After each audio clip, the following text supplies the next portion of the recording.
Hello student, आशा करते हैं आप लोग बहुत अच्छे होंगे। आज के इस ऑनलाइन सेशन में आप लोगों का बहुत बहुत स्वागत है।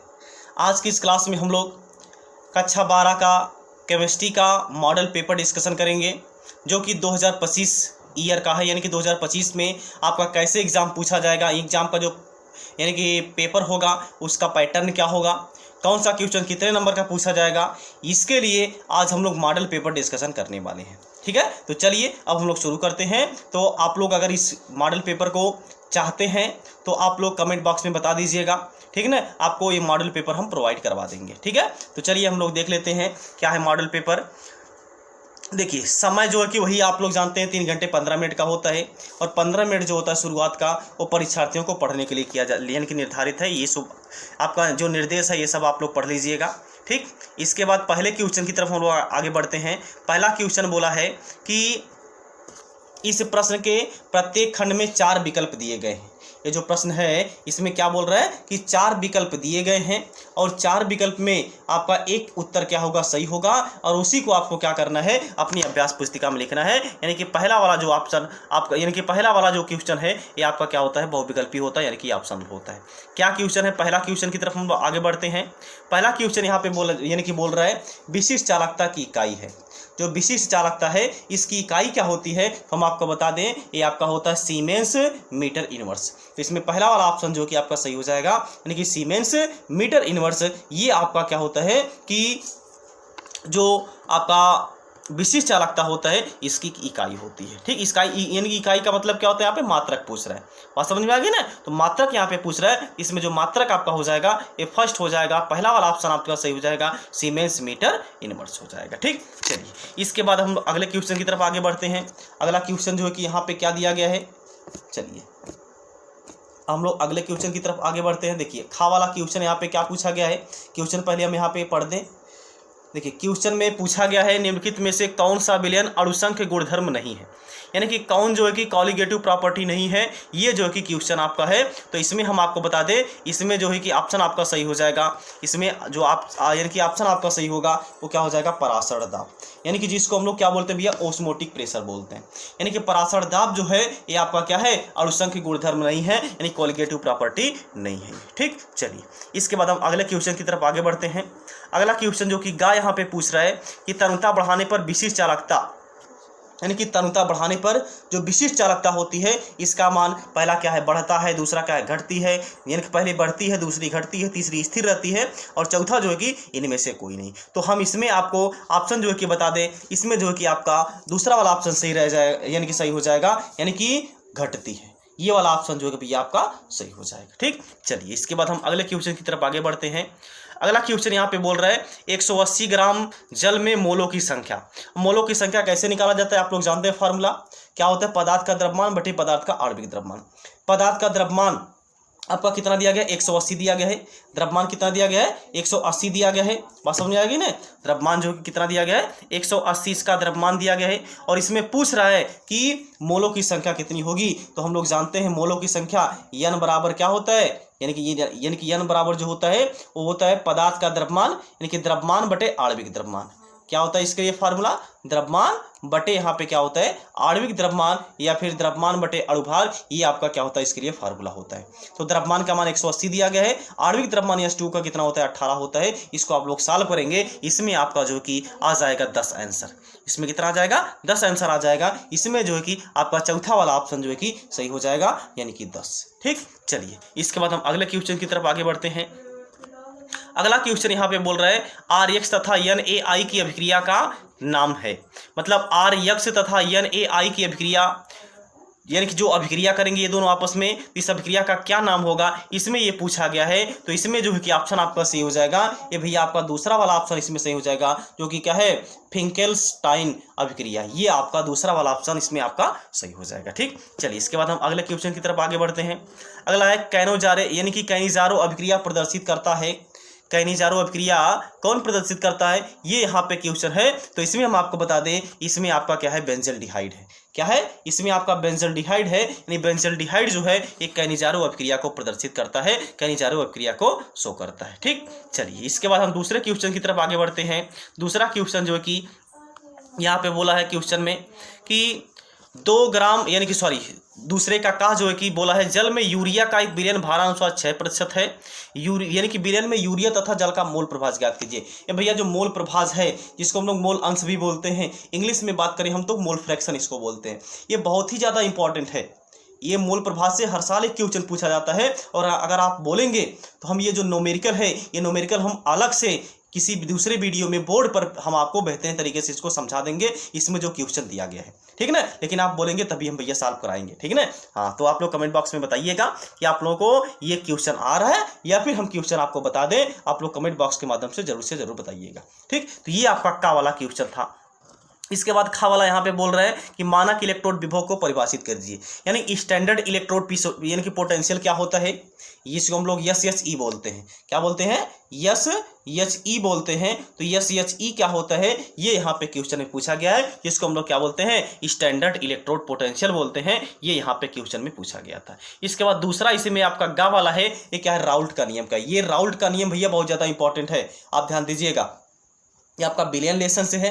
राउल्ट का नियम एक होता है, एक होता है हेनरी का नियम। ये दोनों ही इंपॉर्टेंट है, तो आप लोग इसको बेहतरीन तरीके से पढ़ लीजिएगा, इसको आप लोग अच्छी तरीके से तैयार कर लीजिएगा, ठीक। चलिए, इसके बाद घा वाला इसमें बोल रहा है कि कोलराउस का नियम क्या है। What is Kohlrausch law? Kohlrausch का नियम क्या है ये आपका मिल जाएगा इलेक्ट्रोकेमिस्ट्री लेसन से, विद्युत रसायन लेसन से। अगर आप लोग नहीं पढ़े हैं भैया तो हमने प्लेलिस्ट बना दिया है, और हम ये सब वीडियो जो है कि अपलोड कर चुके हैं। आप लोग प्लेलिस्ट में जाकर के उसको चेक कर लीजिए, या फिर डिस्क्रिप्शन में आप यानी डिस्क्रिप्शन बॉक्स में आप लोग चले जाइएगा, हम वहाँ पे इसका लिंक दे देंगे, आप वहाँ से जाकर के देख लीजिएगा, ठीक। चलिए, इसके बाद हम अगले क्वेश्चन की तरफ आगे बढ़ते हैं। अगला क्वेश्चन तीसरा यहाँ पे बोल रहा है, जो कि 2 नंबर का है। बोल रहा है यहाँ पे संक्रमण तत्व क्या है। ये भैया आपका डी ब्लॉक का एलिमेंट है। डी ब्लॉक एलिमेंट का ये आपका क्वेश्चन पूछा गया है। What is transition element? संक्रमण तत्व क्या होते हैं? तो डी ब्लॉक के तत्व को भैया हम लोग क्या बोलते हैं? ट्रांजिशन एलिमेंट बोलते हैं, यानी संक्रमण तत्व बोलते हैं। ऐसा क्यों होता है ये सब जो है कि हमने पढ़ा दिया है। आप लोग प्लेलिस्ट में जाकर के चेक कर लीजिए, या फिर डिस्क्रिप्शन बॉक्स में हम इसका बार बोल रहे हैं, हम इसका सभी का लिंक दे देंगे जो हमने पढ़ा दिया है, उसको आप लोग वहां से जाकर के चेक कर लीजिएगा, सीन कर लीजिएगा, ठीक। चलिए, इसके बाद अगला आपका खा है ऊर्ध्व फिटिंग अभिक्रिया पर टिप्पणी लिखिए। देखिए, एक होता है ऊर्ध्व अभिक्रिया, एक होता है ऊर्ध्व फिटिंग अभिक्रिया। ये दोनों ही बहुत ज्यादा इंपॉर्टेंट है। ये आपको मिलेगा हैलो एल्केन वाले लेसन में। हैलो एल्केन और हैलो एरिन वाला जो लेसन है ऑर्गेनिक केमिस्ट्री, उसमें आपको ये लेसन आपको यानी कि ये क्वेश्चन आपको मिल जाएगा कि ऊर्ध्व फिटिंग अभिक्रिया क्या होती है। एक आपका होता है ऊर्ध्व अभिक्रिया, ये आपका दोनों बहुत ज़्यादा इंपॉर्टेंट है। या फिर एक आपका फिटिंग अभिक्रिया केवल होती है, ये आप लोग को थोड़ा सा ध्यान देना है, ठीक, पढ़ लेना है इसको, ठीक। अगला है फिनाल के विरसन की 2 विधियां लिखिए। यानी फिनाल जो है उसको बनाने की 2 विधियां यहाँ पे बतानी है, तो आप लोग 2 विधि जो है कि इसको पढ़ लीजिएगा, 2 विधि इसको आप लोग तैयार कर लीजिएगा, ठीक। अगले क्वेश्चन की तरफ हम यानी कि हम लोग आगे बढ़ते हैं। अगला क्वेश्चन यहाँ पे बोल रहा है यूरोट्रोपिक क्या है, इसके बनने का रासायनिक समीकरण लिखिए। यानी कि यूरोट्रोपिक क्या है, इसके बनने का केवल क्या करना है? रासायनिक समीकरण देना है। ये आपका घा वाला क्वेश्चन है। इसके बाद हम लोग आ जाते हैं चौथे क्वेश्चन की तरफ, आगे बढ़ जाते हैं। चौथा क्वेश्चन जो कि आपका 3 नंबर का हो जाता है क्वेश्चन। क्या बोल रहा है? संक्रमण क्या होते हैं, संक्रमण तत्व क्या होते हैं, जो कि अभी हमने बताया था ट्रांजिशन एलिमेंट जिसको बोलते हैं। संक्रमण तत्व क्या होते हैं, इनके चुंबकीय एवं उत्प्रेरकीय गुण को समझाइए। यानी कि इनमें जो मैग्नेटिक प्रॉपर्टी होती है, इसमें जो मैग्नेटिक प्रॉपर्टी होती है यानी कि चुंबकीय गुण होता है, और इसका जो उत्प्रेरकीय गुण होता है, इसको क्या करना है? आपको समझाना है, ठीक है ना। ये आपका 2+1 यानी कि 3 नंबर का ये आपका टोटल क्वेश्चन हो जाएगा। इसके बाद अगला बहुत ही इंपॉर्टेंट क्वेश्चन है, जितनी बार हम इंपॉर्टेंट बने उतनी बार ही कम है। यह है हैलो एरिन का नाभिक रागी प्रतिस्थापन अभिक्रियाओं में अनुनाद प्रभाव को समझाइए। एक भैया आपको पढ़ना पड़ेगा हैलो एल्केन और हैलो एरिन में आपका पढ़ना पड़ेगा एक SN1, क्या पढ़ना पड़ेगा? एक आपका पढ़ना पड़ेगा SN1, एक SN2। क्या एक पढ़ना पड़ेगा इसमें SN1 और एक आपको पढ़ना पड़ेगा SN2। ये दोनों ही भैया बहुत ज़्यादा इंपॉर्टेंट है। आप लोग इसको बेहतरीन तरीके से पढ़ लीजिएगा। ये हर साल इसमें से एक क्वेश्चन पूछा जाता है। आप लोग चाहे पीछे का पेपर ही उठा करके देख लीजिए, ये बहुत ही ज़्यादा इंपॉर्टेंट क्वेश्चन है। या तो SN1 या तो SN2, या तो नाभिक स्नेही प्रतिस्थापन अभिक्रिया, या तो इलेक्ट्रॉन स्नेही प्रतिस्थापन अभिक्रिया। ये बहुत ज़्यादा इंपॉर्टेंट है, इसको आप लोग पढ़ लीजिएगा, ठीक। इसके बाद अगला क्वेश्चन यहाँ पे बोल रहा है किण्वन किसे कहते हैं। अगला क्वेश्चन यहाँ पे बोल रहा है कि किण्वन किसे बोलते हैं, इसको आपको क्या करना है? इस क्रिया के लिए अनुकूल परिस्थितियां क्या है। किण्वन जो होती है वो एल्कोहल बनाने की विधि होती है। कैसे होती है, क्या होती है, आप लोग इसको पढ़ लीजिएगा। ये जो कि अगला क्वेश्चन है, ये भी आपका 3 नंबर का क्वेश्चन है, ठीक। इसके बाद हम अगले क्वेश्चन की तरफ आगे बढ़ते हैं। अगला बोला है प्रथम कोटि की अभिक्रिया के 4 प्रमुख लक्षण लिखिए। जो प्रथम कोटि की अभिक्रिया होती है, फर्स्ट ऑर्डर रिएक्शन होती है, इसका आपको क्या करना है, 4 लक्षण लिखना है। ये बहुत ज्यादा इंपॉर्टेंट है। जो फर्स्ट ऑर्डर रिएक्शन है आपका केमिकल काइनेटिक्स वाले लेसन से है। एक आपका फर्स्ट ऑर्डर रिएक्शन, इसको हम लोग प्रथम कोटि की अभिक्रिया बोलते हैं। एक द्वितीय कोटि की अभिक्रिया होगा, एक तृतीय कोटि की अभिक्रिया होगा, एक शून्य कोटि की अभिक्रिया होगा। इसमें से जो आपकी शून्य कोटि की अभिक्रिया है और प्रथम कोटि की अभिक्रिया है, ये बहुत ही ज़्यादा इंपॉर्टेंट है। इसमें से हर साल एक क्वेश्चन पूछा जाता है। भैया आप लोग इसको बेहतरीन तरीके से तैयार कर लीजिएगा, बेहतरीन तरीके से इसको आप लोग पढ़ लीजिएगा। ठीक, चलिए इसके बाद देखिए अगला क्वेश्चन यहाँ पे बोल दिया है, न्यूमेरिकल दिया गया है। आप लोग बोलेंगे तो हम न्यूमेरिकल आपको अगले वीडियो में सॉल्व करवा देंगे। ठीक है, क्या बोल रहा है क्वेश्चन में कि एक प्रथम कोटि की अभिक्रिया, एक प्रथम कोटि की अभिक्रिया 50 मिनट में 50% पूर्ण होती है। यानी कि कोई प्रथम कोटि की अभिक्रिया है, ये 50 मिनट में जो कि 50% जो कि कंप्लीट हो जाती है। तो बोल रहा है 80% पूर्ण होने में कितना समय लगेगा। तो भैया इस पर हमने वीडियो बना दिया है। ऐसा है कि उस क्वेश्चन एकदम सेम टू सेम हालांकि नहीं होगा हमें लग रहा है, ठीक है ना, लेकिन इस पर हमने क्वेश्चन बना दिया है, यानी कि क्वेश्चन पर वीडियो बना दिया है। आप लोग प्लेलिस्ट में जा करके चेक कर लीजिए। इलेक्ट्रोकेमिस्ट्री यानी केमिकल काइनेटिक्स यानी कि रासायनिक बलगत के नाम से प्लेलिस्ट बनी हुई है। आप लोग वहां पे जाकर के चेक कर लीजिए। अगर समस्या होगी तो आप लोग बताइएगा, हम अगले वीडियो में इसको सॉल्व करवा देंगे। ठीक है, चलिए इसके बाद ये log का मान दिया गया था। अगले क्वेश्चन की तरफ हम लोग आगे बढ़ते हैं। ये आपका चौथा यानी कि 4 नंबर का जो है कि क्वेश्चन पूछा गया था। ठीक, इसके बाद अगला है मानक हाइड्रोजन इलेक्ट्रोड का सचित्र वर्णन कीजिए तथा इसकी उपयोगिता बताइए। देखिए एक होता है मानक हाइड्रोजन इलेक्ट्रोड विभव, आपका जो होता है इसका उपयोग कहाँ पे किया जाता है, इसका उपयोग कहाँ पे किया जाता है, तो हम आपको उपयोग इसका बता दें। आपने इलेक्ट्रोकेमिस्ट्री में पढ़ा था, आपको इलेक्ट्रोकेमिस्ट्री में पढ़ाया गया था, आपको इलेक्ट्रोकेमिस्ट्री में पढ़ाया गया था। आप लोग वहाँ पे जाकर के चेक कर लीजिए। जो मानक इलेक्ट्रोड विभव होता है, जिसको हम लोग स्टैंडर्ड हाइड्रोजन इलेक्ट्रोड पोटेंशियल बोलते हैं, इसका उपयोग कहाँ पे किया जाता है, क्यों किया जाता है, ये आप प्लेलिस्ट में जाकर के चेक कर लीजिए। इलेक्ट्रोकेमिस्ट्री नामक यानी कि प्लेलिस्ट बनी हुई है, जिसको हम लोग हिंदी में विद्युत रसायन नाम से जानते हैं। ठीक, तो इसको आप लोग तैयार कर लीजिएगा। ये आपका है इंपॉर्टेंट क्वेश्चन। ठीक, इसके बाद है Fe2+ तथा Fe3+ में कौन सा आयन अधिक अनुचुंबकीय है तथा क्यों। देखिए Fe2+ तथा Fe3+, इसमें बोल रहा है कौन अधिक अनुचुंबकीय है तथा क्यों। तो अनुचुंबकीय गुण क्या होता है, कब कोई भी परमाणु जो होता है वो अनुचुंबकीय गुण प्रदर्शित करता है, तो वो जितना ज्यादा आयुग्मित इलेक्ट्रॉन उसमें उपस्थित होगा वह उतना ही ज्यादा अनुचुंबकीय गुण को प्रदर्शित करेगा। Fe2+ तथा Fe3+ में आप लोग चेक कर लीजिएगा किसमें ज्यादा आयुग्मित इलेक्ट्रॉन है। जिसमें ज्यादा आयुग्मित इलेक्ट्रॉन होगा उसमें अनुचुंबकीय गुण क्या होगा, सबसे ज्यादा होगा। ठीक, ये आपका इसका आंसर हो जाएगा। इसको आप लोग पढ़ लीजिएगा। ठीक, Zn2+ आयन रंगहीन होते हैं जबकि Ni2+ रंगीन होते हैं, ऐसा क्यों, तो इसका रीजन यहाँ पे क्या है कि Zn2+ जो होता है रंगहीन होते हैं। ऐसा इसलिए होता है क्योंकि इसमें एक भी आयुग्मित इलेक्ट्रॉन नहीं होते हैं। यानी कि इसमें जो स्मॉल n होता है, इसमें हम लोग आयुग्मित इलेक्ट्रॉन बोलते हैं। इसकी संख्या यानी कि जो Zn2+ है, इसमें क्या होती है, 0 होती है। जबकि Ni2+ जो होता है बोल रहा है रंगीन होते हैं। क्यों, क्योंकि इसमें आयुग्मित इलेक्ट्रॉन पाए जाते हैं। ये इसका आंसर हो जाएगा। आंसर भी हमने बता दिया, आप लोग इसको देखना चाहे तो देख भी सकते हैं, हमने प्लेलिस्ट बना दिया है। ठीक है, अगला क्वेश्चन यहाँ पे बोल रहा है घा वाला एक एरोमेटिक कार्बनिक यौगिक CHCl3 और KOH के साथ अपक्रिया से B और C देता है। इन्हें जिंक चूर्ण के साथ आश्रित करने पर यौगिक D मिलता है। D के ऑक्सीकरण से C7H6O2 अणुसूत्र वाला यौगिक E प्राप्त होता है। ABCD और E यौगिकों की पहचान कीजिए, प्रत्येक अभिक्रिया का रासायनिक समीकरण लिखिए। ये आपका अगला क्वेश्चन है, घा वाला है, इसको आप लोग देख लीजिएगा। ठीक, इसके बाद छठवें क्वेश्चन की तरफ आगे बढ़ते हैं हम लोग। ये आपका चौथा यानी कि 4 नंबर का क्वेश्चन था। इसके बाद ये जो है कि आपका कितने नंबर का क्वेश्चन है ये आप लोग देख लीजिएगा। कितना है, 2 + 1 + 1 यानी कि 5 नंबर का एक जो है कि क्वेश्चन पूछा गया है। क्या बोल रहा है, शुद्ध डाईएथिलीन ईथर बनाने की प्रयोगशाला विधि का सचित्र वर्णन कीजिए, संबंधित अभिक्रिया का रासायनिक समीकरण भी दीजिए, इसके 2 महत्वपूर्ण उपयोग भी लिखिए। ये आपका अगला क्वेश्चन है जो कि मॉडल पेपर का क्वेश्चन है। अथवा यहाँ पे बोला जा रहा है एथेनॉल बनाने की औद्योगिक विधि का वर्णन कीजिए तथा रासायनिक समीकरण भी लिखिए। एथेनॉल के 2 उपयोग लिखिए, एथेनॉल से मेथेनॉल परिवर्तन का रासायनिक समीकरण लिखिए। एल्कोहल लेसन है ये, आप लोग इसको देख लीजिएगा। ठीक, ये भी आपका 5 नंबर का पूछा गया है। आपके बोल रहा है क्या होता है जबकि, केवल आपको क्या करना, रासायनिक समीकरण लिखना है। ये आपका क्वेश्चन जो कि 5 नंबर का है। पहला यहाँ पे बोल रहा है एसीटोन की सोडियम बाइसल्फाइड के साथ अभिक्रिया कराया जाता है, यानी कि एसीटोन की अभिक्रिया सोडियम बाइसल्फाइड के साथ कराते हैं तो क्या मिलता है, इसका केवल क्या करना, रासायनिक समीकरण देना है। इसके बाद एसिटिक अम्ल फास्फोरस पेंटाक्लोराइड के साथ अभिक्रिया करता है तो क्या बनता है, इसका भी केवल आपको क्या करना है, रासायनिक समीकरण यहाँ पे देना है।